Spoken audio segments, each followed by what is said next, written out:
know, nonstop Vikings talk. It's Purple Daily on Score North and ScoreNorth.com. Purple Daily, presented by Surly Brewing Company.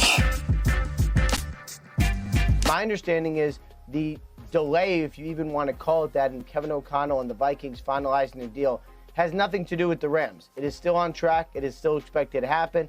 It just has not happened yet. From what I understand, they plan to have a press conference Thursday. The Rams have the parade on Wednesday, so they didn't want to fly into Minnesota, flying back for the parade, then flying back. So they're going to do it all on Thursday after the Rams parade. I don't know. I mean, Judd's been panicking. Why hasn't Kevin O'Connell signed? Calm things down. Why? Calm things down. Why does very it? Kirk-like. So why? By the way, this is Purple Daily Vikings Entertainment. Our guy Alex Boone in the house, played in the NFL, played in the Super Bowl, 10+ years, played for the Vikings. Purple Daily presented by Surly Brewing Company and TCL, one of the world's best-selling consumer electronics brands, with a new lineup of award-winning TVs, delivering the most entertainment with stunning resolution, all at an affordable cost. Enjoy more of the things you love with TCL. I don't know. I mean, until he signs that, why can't he just do the? People are signing online documents now. Can't he just do DocuSign? DocuSign. E-sign this. It's no big deal. It's totally bad. Just text him a picture of the contract. He can just sign it on his phone and send it back. These poor people in this state who are persecuted, who are constantly nervous. It's bad enough, okay? Kevin O'Connell, a.k.a. the next Lombardi and Bill Walsh, will be here soon enough. Yeah. The next Lombardi. Enough, Mackie.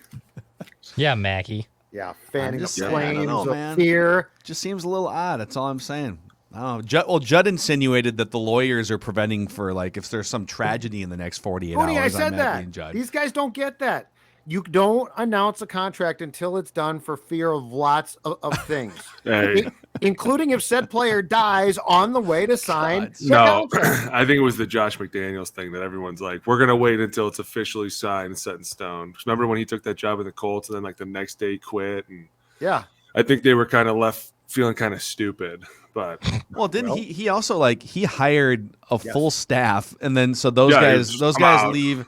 Those guys leave their jobs, and then they lose their jobs because the old teams. So they just half those guys just didn't have a job. Dude, that's such a Belichick thing to do. Go somewhere and then just leave. Just peace out. Yeah, the Jets. I know, right? Get it? He already did it once. Yeah, he did it. I love Bother it. him. So, all right, let's. We're gonna fire someone's ass later in the show. Here, there's all kinds, which of is things. going to be interesting because if you're going to fire somebody, it's going to have to be for a really good reason. Because that game, I mean, we're gonna talk about the Super Bowl, right? That was a fun game.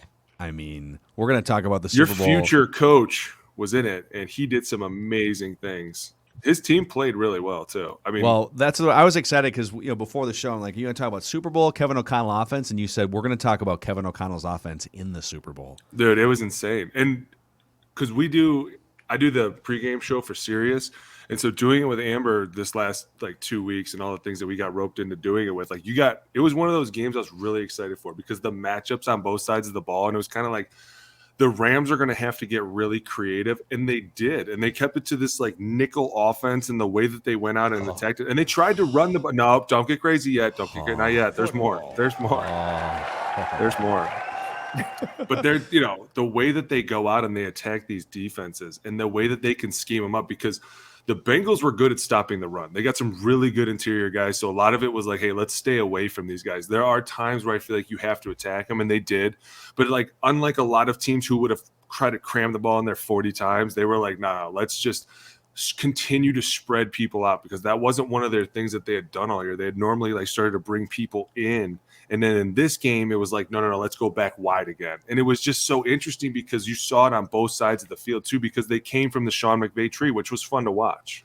So, all right, let's call this then. We're going to call this part 2. Last week, if you guys missed it last week, Alex gave us casual football fans a deep dive into the Kevin O'Connell and Sean McVay offense. And quad bunches to the left, Yeah, I was up all night. isolating a tight end to the right. So fun. All the and things Higbee didn't schematically. play. Oh, and when Tyler Higbee didn't play, that's when I really was like, man, they're gonna have to get creative because a lot of that 4x1 was Higbee backside, right? You look back there and you think, okay, it's tight end. Our corner will do damage against that, but then you forget that tight end's physical. He's quick. He's fast. He's like Julian Edelman. Like all of a sudden, that puts these teams in a real bind. He goes down. What did they start doing? They started moving Cooper Kupp out there. They started moving Van Jefferson out there. Like, dude, the way that they just. It's like they're almost trying to see who's the best matchup. We like you out there, but let's try this one instead. And it's like, dude, they're so creative. And you see Matt Stafford constantly looking around. Where's my matchup? Where do I want it? Where am I looking? Cooper Kupp once again against linebackers.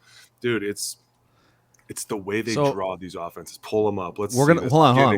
We'll pull one up in a second. We'll pull one up in a second. We got. Don't stop him. No, hold on. I have a couple questions. Okay, just call it. Everyone, calm down. Calm down. Your questions when he feels like. Until then, he's gonna go. Let's go. So Boone sent over a handful of screenshots. We're gonna show you here in a second for the YouTube channel. But I have a couple questions. So one of the biggest things we've heard about Kevin O'Connell on the concern side is, well, he doesn't call plays. That it's Sean McVay is the one that's the mastermind. He's calling the plays.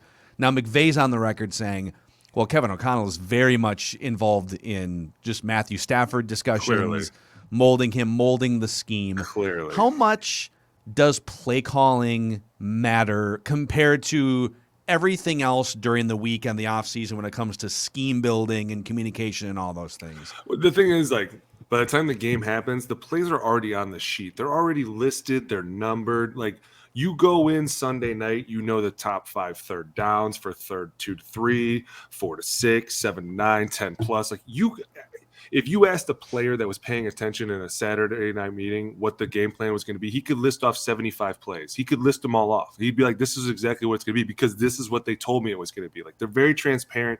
And I think that when you look at this offense, the one thing that's so fun about it is there are times where it's all the same.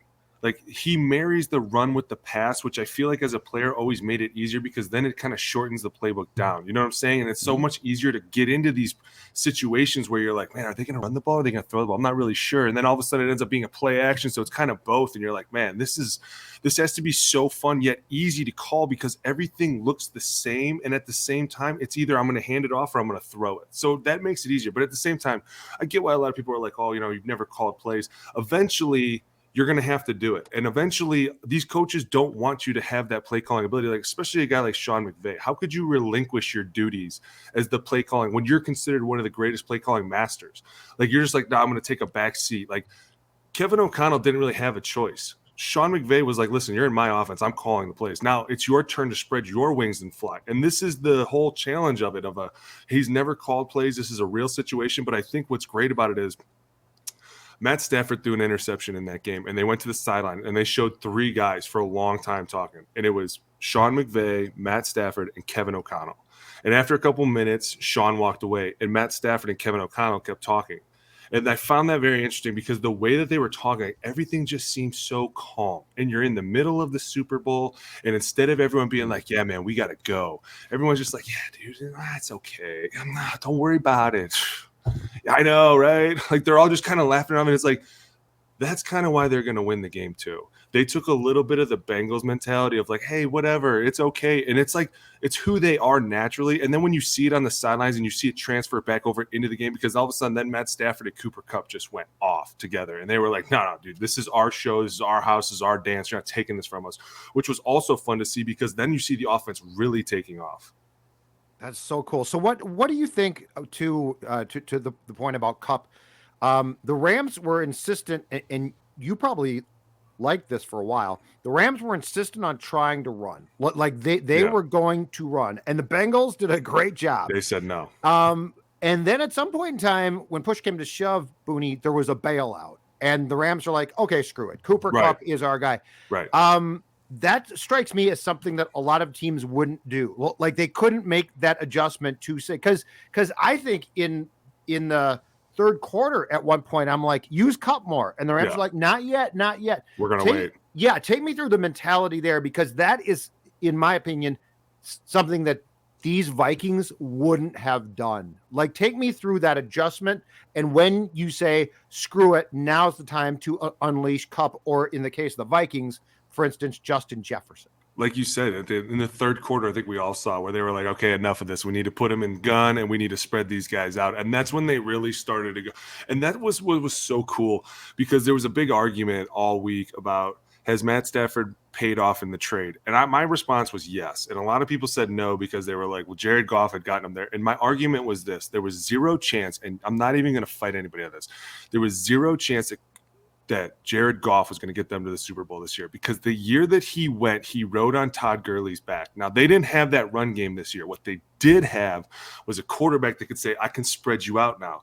They didn't have that before. Jared Goff was great for 15 throws. And then after that, dude, it started getting sputtery, skittish. He started taking too much pressure, too long. Like, right, he was a good play action guy. And that's why we saw that in the Super Bowl, because down to the fundamental core of their concrete and their bones, they are a run first team. We are a run first play action team. What does Matt Stafford give us? Gives us the ability to open us up. Hey, we have phenomenal playmakers on the outside. We don't need to use them until we do. But when we do, you saw it in the end of the third and the fourth quarter. That's what happens. We can transition over from a run team and a play action team to okay, well, now you made us do this. Now we're going to force your hand. How are you going to cover us? And some of these plays were early in the game, but there was a snapshot of one of these ones that Declan's going to pull up, and it has no writing on it, but it was to show you like this was the trend for the rest of the game around the middle of the third quarter, right there. This is it. Hey, okay, we're not going to beat our head against the wall anymore, right? Let's see what you want to do now. How are you really going to play us? And they had to know, the Bengals had to know that they were going to get to this, because the way that they were selling out in that run game, they were almost 200% sure they were going to stop it. I mean, they had Logan Wilson running through that A-gap as hard and as fast as he could every single time. Like, they were like, listen, we can't let them hit step one to get to step two. We're going to have to force them to get all the way to step three. And once they were like, okay, we got you where we want you, well, that's when the Rams were like, nah, dude, you forgot who we have over here. And even without Odell Beckham Jr., even without Tyler Higbee, like, look how good we can be if we just expose who? Your cornerbacks. That's who they've had trouble with all single year. Like, the entire year these guys have looked bad. They've just been saved by the fact that they can stop the run, and their safeties are incredible.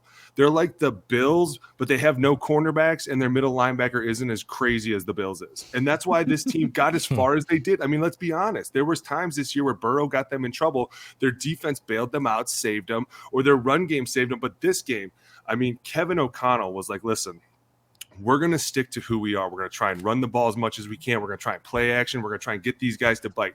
As soon as they got into the third, they were kind of like, all right, listen, this game's getting really close, and it's getting down to the wire. And we can either stick to this formula right here, and we can beat them off what we think we know, or we can just say, hey, Matt, you go out there and win this for us. You and Cooper Kupp, you guys figure this out. And that's what they did. And it was fun because it was a change of pace. And it was like you said, it wasn't like every other offense. It was like, we need to stick to who we are. They were like, hey, we've done this before this season. We've had to go to this 5 wide before. Let's just go to it now. They're not going to have an answer for it. And they did it. And they knew that they weren't going to have an answer. And that's why this was like the trend from the rest of the game on. It was fun to see. And if there's other pictures in here that we can look at.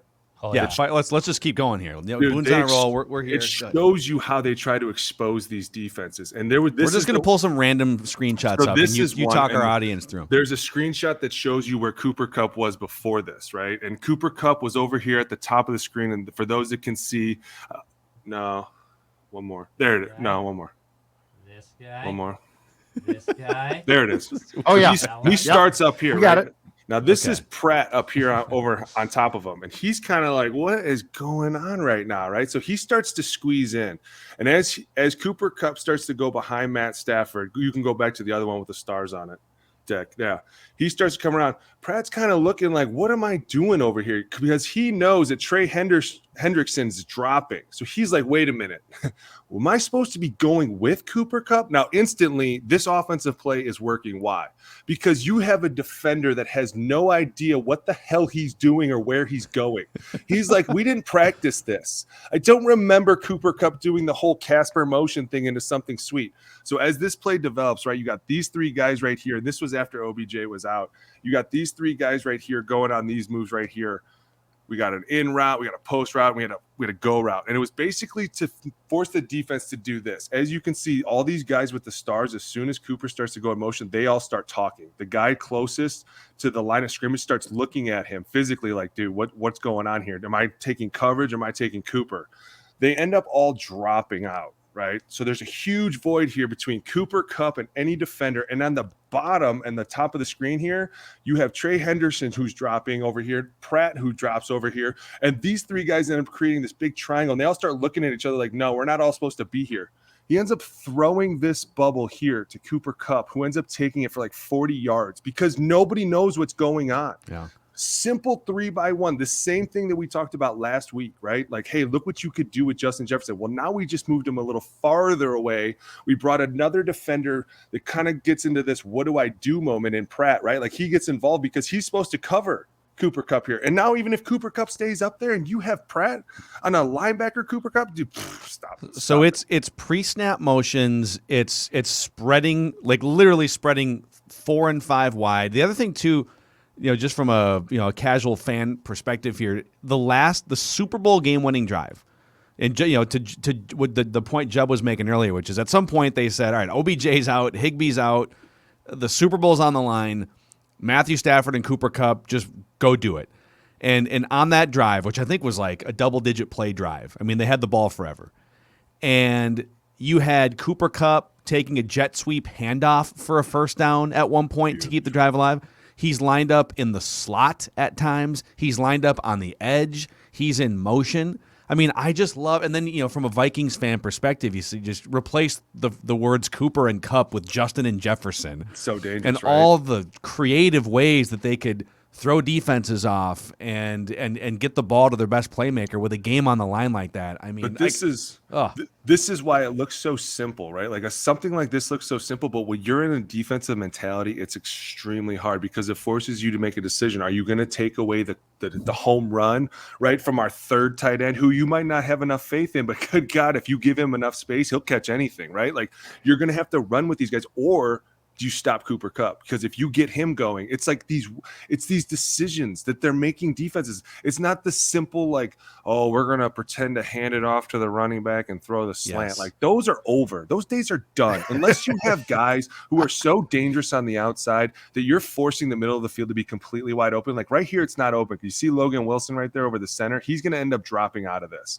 So it closes quickly. And that's why I say those are done. People have learned to say, hey, listen, you can beat us anywhere you want. You just can't beat us in the middle of the field. The good defenses are like, you got to beat us on the outside. And if you look, Matt Stafford is one of the, like, all these plays I'm watching, all these touchdowns are where? Back corner of the end zone. Because teams are like, listen, if you're that good, you'll beat us. And unfortunately, there is always a quarterback that is better than your defense. And they found one in Matt Stafford. There's another play that we can go to. Let's see which one you got next. This one's great. This one was pre-Odell knee. So this was like what they look like all year, right? They want to be this team that kind of bunches themselves in this offense that forces you to kind of decide how are you going to play zone or how are you going to play man with this tight bunches. And what it is like three really different route combinations. And you have Cooper Kupp and Odell over here in the blue, and they're going to run this crossing route, which is basically going to pick off anybody that's covering them man-to-man. But then up top, you have Van Jefferson running a super skinny post. So it's kind of taking away this corner and at the same time, this safety, right? Like I'm drawing away this safety with this skinny post because he has the middle of the field. But at the same time, this cornerback's running with me for a hell of a long time because he has to figure out too what's going on. But then in the middle, you're putting these linebackers in such a bind. And they have to do these two linebacker sets because at times they're not always 3-by-2. They can put a running back in the backfield. And that's also when they love to run the ball. So not only do you get these defenses that are like, man, this could be a seriously long play because this was a catch for like 50 yards for Odell. I mean, he just took off with this. But at the same time, you get these running back who's right here at the bottom next to Whitworth, and then you get the tight end up top. They end up chipping, and then they end up running out routes. So you have this huge defense who's all falling back, but at the same time, you're getting help on your tackles and providing space out here on the outside. Like, hey, listen, if everybody drops out, you just hit one of these guys, they're going to make us a good 10-yard chunk. And it's so fun to see that because there's not a lot of teams that love to just empty out the backfield like these guys do. And if you Kevin O'Connell has the ability to do that here because there's so many playmakers. You could put so many variety of guys on this field right now and be like, listen, we could change these route concepts. It's just the whole fact that if we just put a running back right next to Matt Stafford, boy, does that put them in a real pickle. Like, hey, are you gonna protect the run here, or are you gonna protect the pass? Because we're gonna take the top off so fast, you're not gonna know what happens. But at the same time, these two guys right here standing on the Super Bowl logo, they are keyed right now on Dalvin Cook on the backfield. So if you're gonna do anything, it's right here. Look at this exact route. You run this all day, people are gonna be like, stop right now. We don't know what to do. Oh, sorry, Judd. I thought you were jumping in there. Oh, no. There's even more. Dude, Judd, you just mesmerized. Real quick, you were talking real quick. Here it is. No. But back before you get this one's on my wall. No, you go first. Go ahead. I get so mad on this because this should have been such a home run. Number one, I want you to look at the defense. Okay. Yes, you only see 9 guys. Okay. Maybe the Bengals should have called timeout. No. Right? I'm like, hey, I'm watching this play several times because I'm like, where is my man, the corner at the bottom? Where is he? And I'm like watching every replay because the all 22 wasn't uploaded when I was doing all this. And finally, I see like he's all the way up here at the numbers. Now, I want you to, number one, look at the spacing. Okay, you got guys lined up down here real tight because they already know what's going to happen. Number one, they're not really ready for it because look at this bubble down here. So we have so for the podcast audience, we have trips right, we have a running back in the backfield, and then we have is that Van Jefferson out left? We have a receiver out left. I think that was OBJ. That was OBJ. That was pre-injury. So here's where the pickle comes in. Notice how there's 3 different colors because there's really 3 different plays going on. And this is where defenses, when you start to go this next level, they realize it. Because like I'm saying, you're only seeing 9 guys on this film or 10 guys because there's guys that you can't see that are back here like, no, it's 3rd and 17. We just can't let them get to the sticks, however they're going to do this. But how they do this, and I feel like they missed this bubble here. They could have really made some hay with Cooper Kupp out here on the outside, but they end up handing it off. And look at this box. There's 3 down linemen and 2 linebackers. One of them's what, 12 yards away? No, 6 yards away. This ball right here, like I look at this and I see Dalvin Cook and I'm like, there's no way a defense is going to load a box like this. And then you look at the spacing up here between OBJ and you think, my gosh, what if we were to put Justin Jefferson right here? Like this safety is clearly over here for one reason, right? So you know you're super light over here too. You could run a screen to Thielen. You could run a screen to KJ Osborne. There are so many players that you could run something to over here and you force these defenses into this. And people look at this and they're like, oh, it's a simple handoff, but it's not. It's designed to be something more. And yes, OBJ is supposed to be blocking up here, but that's when all of a sudden these guys start to forget about him, right? Because they're just so used to him coming in and hitting him from the side that's all of a sudden when you fake this and he just takes off. Or all of a sudden you fake this, you throw this smoke and everybody's out leveraged over here. And you just don't see this. And you see that there was a play before this where Sony Michel was lined up over here with OBJ in the slot up top. And it's like it's the 3x2, and then all of a sudden he comes back in motion in here. And it's like you went from one completely different offense to another. And I can't imagine how schematically a defense is looking at that and going, yeah, we're covered because you're never covered. And then you look at the offense here with the Vikings, and it's like I said, you could replace any one of these Rams players with any one of these Vikings players, and it becomes just as deadly. So what type of decisions and I mean prompt ones do you have to basically rely on your quarterback to make here? Because it does seem like there's a multitude of options and the quarterback's going to be responsible for making the proper decision, which by the way, might require some risk.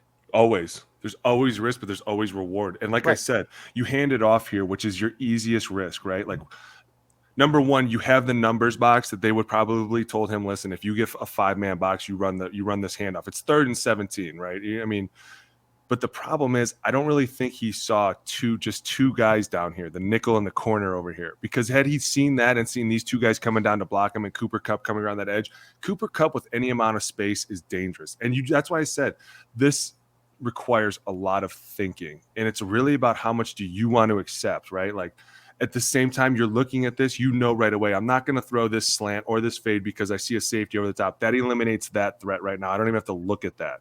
So now I'm looking down here. How are my numbers down here? Oh, man, I'm juicy. I'm 2 over 3. I could throw that. So then it's kind of like as you're snapping it, what are you seeing? You're kind of looking out there because there's nothing that really involves the snap, right? You just meant to hold the ball out there. You're either giving it or you're not giving it. You're supposed to be watching as he's giving this ball, he's supposed to be watching what's happening out here. Do these two defenders right now press through to make this play on the bubble, or are they just chilling there to see what's going to happen? Are they waiting to see if I'm going to hand it off? Because if they're waiting, I'm throwing.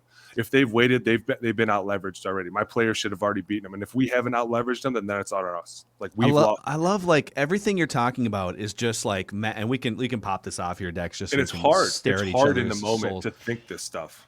But this offense to me it's such an attacking matchup. Like you're looking for mismatches. You're looking to isolate some of your best players, right? You're looking to take advantage of you're applying pressure to the defense. And Correct.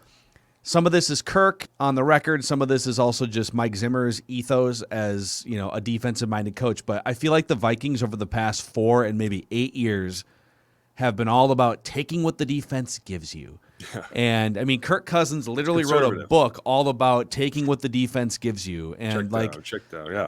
This is different. This is – and here's what's so fun, too, about their checkdowns is their checkdowns are smarter. It's not your average, running back runs through the A-gap and breaks and pretends to break out. This is we're going to run a detailed swing on a go route. So, you're at the same time a simple – and it's funny because as a player you see it a lot because I saw when the good outlets were real plays hey, we're going to counter this with this instead of just hey, run a simple M route on this, you'll be a late ad. But with them, everything's so calculated, and that's why Sean McVay is the best. And Collinsworth kind of brought it up a lot.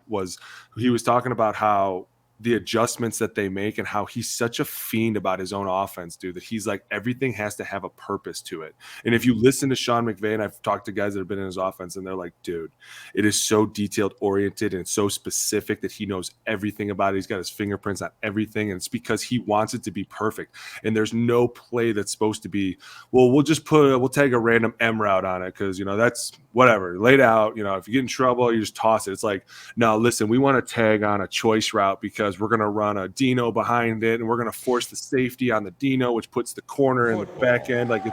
You listen to him talk and it's man, I can't imagine this guy ever turns off because every time he starts talking plays and starts talking about random plays, he gets really excited. It's man, this dude really cares. But you see that transfer down into his coaches and you see a good atmosphere. And that's why I bring up that interception is because there aren't a lot of guys that right away want to go right to the coach and be talk to me. What's wrong? Tell me. It's normally they want to go to the other players and be how bad was it? Yeah, but Matthew Stafford a great relationship led the NFL in picks. I think this season. He had a lot of them, and it's 18. And I'm not advocating to throw 17 or 20 interceptions, but I think different scenario though. There was a couple of those were when OBJ got there, and I think a lot of that was to try and be look what we can do now, but it kind of backfired because I think 4 of them were actually against San Francisco to OBJ, and it was them basically just trying to be we can take the roof off you, and they were no, you can't. Yeah. It's not avoiding interceptions. You definitely don't want to throw interceptions, but if you're applying max aggression and you're making there was a throw, the no look throw that everyone has been circulating on social media, right? I'm sure you saw that, Boone, where Matthew Stafford. I'd love to see your all 22 breakdown of that at some point, but he's looking out to the right at a tight end who does some sort of curl route or something, and he's got Cooper Kupp on the outside coming over the middle, but he needs to move the linebacker 5 feet so that I think I saw that. Yeah, was that against the Lions? No, this is in the Super Bowl. This is on the game-winning drive in the Super Bowl. Big pass. And so he is staring down the tight end to his right to move the linebacker so that the linebacker is going to hopefully take a couple steps forward. Yeah. And then as the linebacker take a couple steps forward, Cooper Kupp comes in on the top end of the route and basically replaces him. So Stafford keeps his eyes on the tight end while the linebacker moves and throws a no-look pass 15 yards over the middle with the Super Bowl on the line. That pass has a 50% chance of getting picked off. But in that situation, you got to move the ball down the field. Yeah, do what you got to take some risks, right? Checking down to the tight end isn't always. It's a far pass. It might make your completion percentage look good, but yeah, it is. It's definitely Stafford has there's a lot of Brett Favre sort of gunslinger tendencies in there. He might derail a game, but he also might come back in a game that most quarterbacks can't. He just proved he could. Hey Boone, how much of this offense too, and I'll use the term offensive probing. How much is this done to especially early in the game find out what you can and can't do to come back to it, because it feels to me like the scripted plays, the old school scripted plays where let's script plays, they'll be potentially good, we can go down and score points. And I feel like now with the really bright offensive minds, it's turned to let's feel this thing out as much as possible. The plays might not all work, but they're going to give us incredibly important tells that then can be used to our advantage in the second half. How Correct. much of this is based on that and almost trying to push things to see what look you're going to get so that that look can be adjusted to as the game progresses and the play can actually be brought back in some way, shape, or form? Well, I think the one thing that we talked about before, obviously, is that everything is married in their offense. So you never really know if it's run or pass. But two, you think about last week when we started talking about those plays, how many times we saw guys in different positions. And even this year, like there was times where Cooper Kupp was moved outside and then he would be moved inside and then be moved inside again. And then a lot of this offense was trying to find the perfect matchups throughout the game. And there were times where they missed or they didn't match up well or they probably didn't think it went as well as it did. But they didn't get away from it. They would just move somebody else. You know, there was times where early on in the year, Robert Woods and Cooper Kupp were moving around in the slot together, trying to find these mismatches between the corner, the nickel, or the linebacker. And then you go to the Super Bowl, and all of a sudden it's the same thing. It's like the same 6 formations, but everybody's moving around in them. So they always look different. And it's kind of like, let's find the perfect mismatch. And once we do, and which it ended up being late was Cooper Kupp versus pretty much anybody. Eli Apple got the worst of it, but as soon as they started moving him out and putting him on Eli Apple, that's when all of a sudden these bad things started happening. And it took a lot of the game for them to figure that out. And I think, too, they were really kind of hoping that the run game would kick in. And then all of a sudden it would become a little bit more open through the play action game. But once they were like, hey, man, we can spread you out, too, and do this, and they start moving a few pieces, it forces the defense to make decisions. How are we going to follow these guys? Are we going to play zone? Are we going to play man? Because there was the OBJ touchdown was a 3-by-1 set, and they had him on the inside slot. And basically they had Hilton man-to-man, and he was like pressed on, which I don't know why the hell you would do that with no help over the top. But they ran a simple wheel route. And it's kind of like from before that, he was on the opposite side playing the one. And then it's like, hey, let's move him over here and see what we get and see what we can get against him. And sure enough, they got man. And there you go. Simple pitch and catch. It's like, it's how these new offenses are working. How can we move guys into different positions to make this a mismatch? If we can get a receiver against a linebacker on a pass, great. If we can get a running back on a cornerback on a run, even better. Like, this is how they're trying to keep changing things up. Or if you can get C.J. Ham on a swing pass with an elite cornerback covering you, too, that could be good too. Here's the question with guys like C.J. Ham, because when you come from the Rams offense, you run 11 personnel like it's every minute. Like, what happens to that position? I have to think about that. It makes me sad. It's probably gone. Whoa, Judd. It's probably gone. That man has a family. That man has a family, Judd. Okay. CJ. I'm not concerned about people. him. I'm concerned No. about personnel, okay? Now, by the way, a couple plays ago, knows. as Alex was diagramming, you diagrammed a skinny post route. Did you know that post route wasn't always skinny until it found Livia? Oh, show him the picture. Show him the picture. Livia Weight Control Centers. Alex Boone is responsible for that. You know what? The guy on the left, I would say he is a He's a portly fella. A center? A center, perhaps? Like, he looks like he's bulked up. The guy on the right, well, that's your Cooper Kupp. I mean, that's your guy who's running the go routes. And that's all thanks to my friends who now give you the opportunity for the I Did It 8-week challenge. Get your first 8 weeks for free. That's right. In the first 8 weeks, I lost 26 pounds. I've now lost 30-plus pounds. 855-GO-LIVEA, Livia.com, Livia, Livea.com, in town or out. If you're outside the metro and you love Booney and you love PD, you know what? Get a consultation via the Zoom, sign up once a week, can check in. It's perfect. Livia.com. Hey, we did draw some winners to hang out with us this coming Saturday at Surly Brewing Company. We're going to do a tour. We're going to cheers a couple beers and cheers to a new era of Vikings football. Suvi George, Steve Graff, Alex Hansen, Luke Pemberton, Alexander Perrine. Keep an eye out in your inboxes for an email from us, and we'll see you guys on Saturday at Surly. This show is powered in part by our friends at Surly, and we got some fun things brewing, pun intended, on the horizon. All right, every week on Tuesdays on this show, in addition to Alex Boone just dropping knowledge bombs of football, Declan wants someone's ass fired. All right, so Declan, the floor is yours. Who is going to be updating their LinkedIn profile here after this episode? Oh, Here we go. I'm sorry to make this guy the scapegoat here, but he deserves to be canned because Joe Burrow was doing everything he possibly could this season, okay? He was taking an absolute lick, taking a beating, still standing in there making throws. He gets his knee twisted. I heard he had a sprain. Rappaport reporting that he has a sprain. No surgery, but he'll have to rehab it. He was getting killed all season long. He's been getting killed, to be honest, from his offensive line his entire NFL career. So I'm sorry to do this to a great San Francisco 49er, Boone, a former San Francisco 49er. Whoa. Frank Pollock, your ass is fired, dude. You're the offensive line coach for the Cincinnati Bengals and the run game court. I'm firing your ass for putting Joe Burrow in endangerment for the last few years. I know you are still on the doorstep of the Super Bowl, but you got to keep your quarterback healthy, man. So Frank Pollock, update that LinkedIn profile, buddy. You're fired. To be fair. Do you know him? No. Do you know him?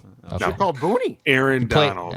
When he call turns up, dude, he's another animal. And I tried to warn everybody about him. Nobody believes me. Okay, when the wreck a game. The Bengals tried to sneak a little third down run in there, like did you see him just pull that dude back? Like, no, one arm. No, you're going nowhere. He was like, you go nowhere.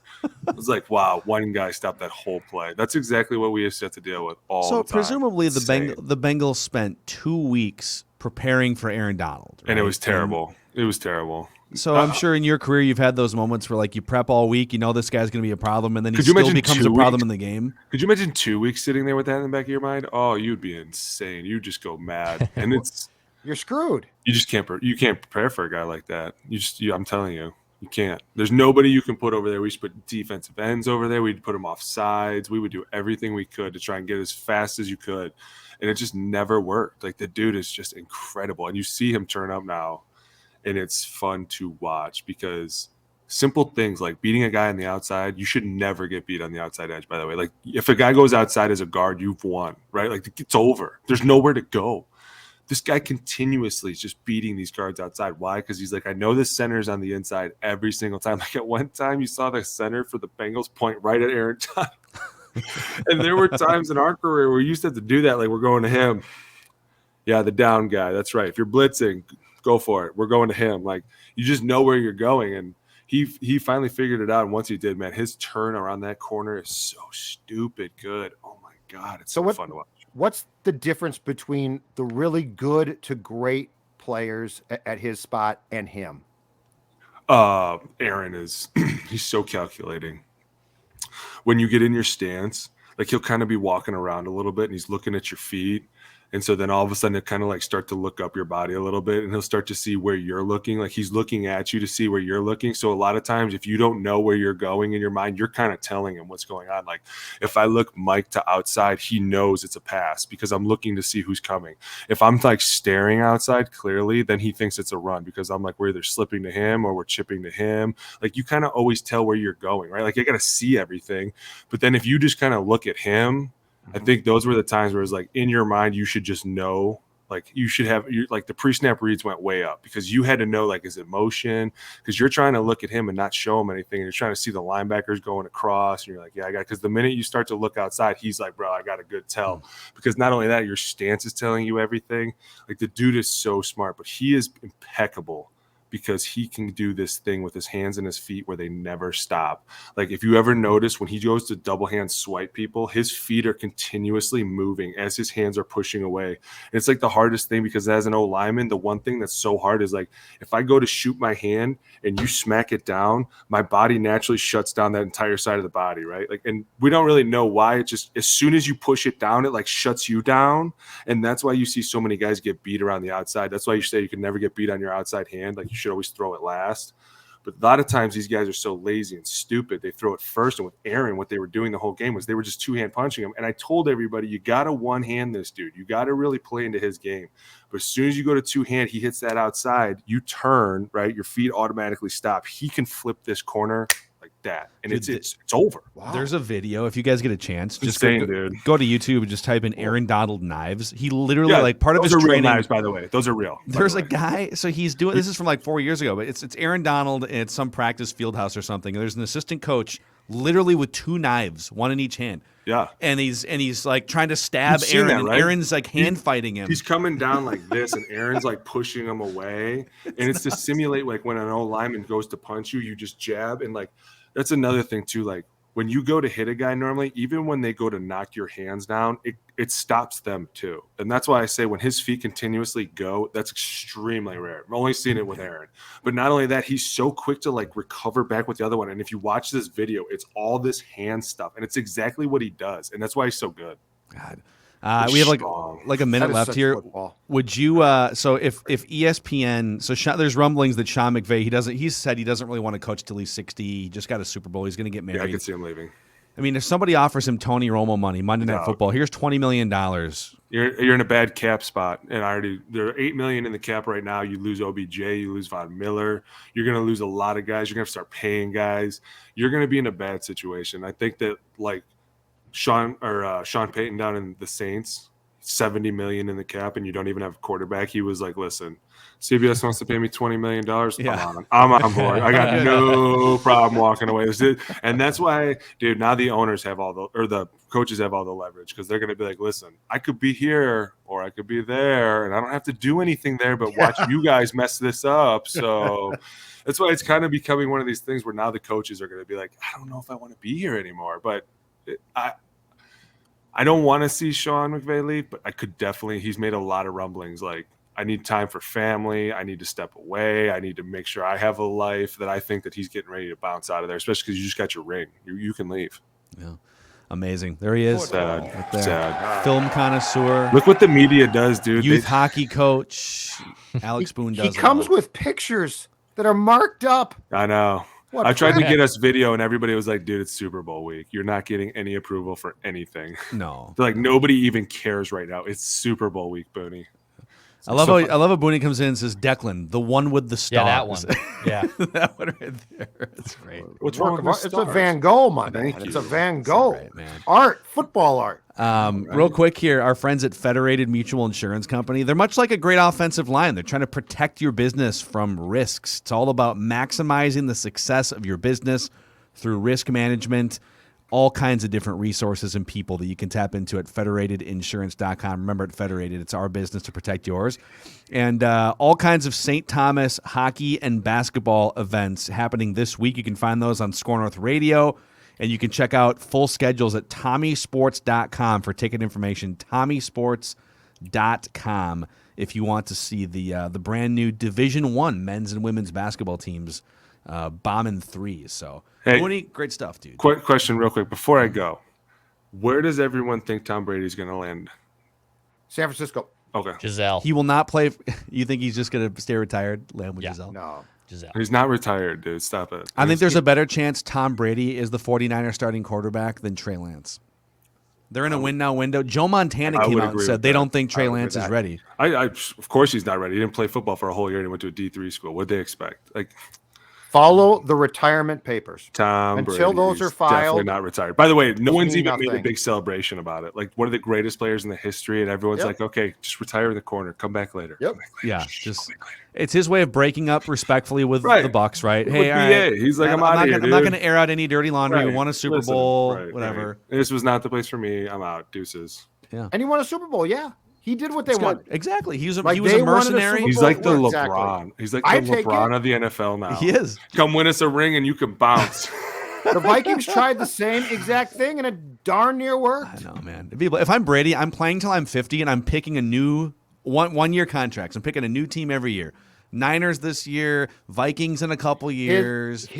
His competitive nature outweighs his love for his wife and kids, no doubt. Guys, he was There's second no in the doubt about league in that. passing this year. Yeah. It's And he nuts. was second in MVP You know what? voting, Those and kids he will just- grow up fine. They're rich. Dude, yeah. Tom's not going to be at practice all week, guys. I'm sure it's okay, right? No one cares. Okay, cool. So he needs to remember when Roger Clemens at the end of his career, he's like, so I only want to show up on the day that I pitch, and they're like, cool, here's $1 million a game, just come on by. He's like, really? Yes, just do your bullpen sessions at home on your ranch. Tom's like, listen, Monday to Thursday, I got things to do. I'll be here Friday. All right, that's Purple Daily. 100%. Daily Vikings entertainment, speculation. Reckless. Alex Boone. We love you. No. We love you.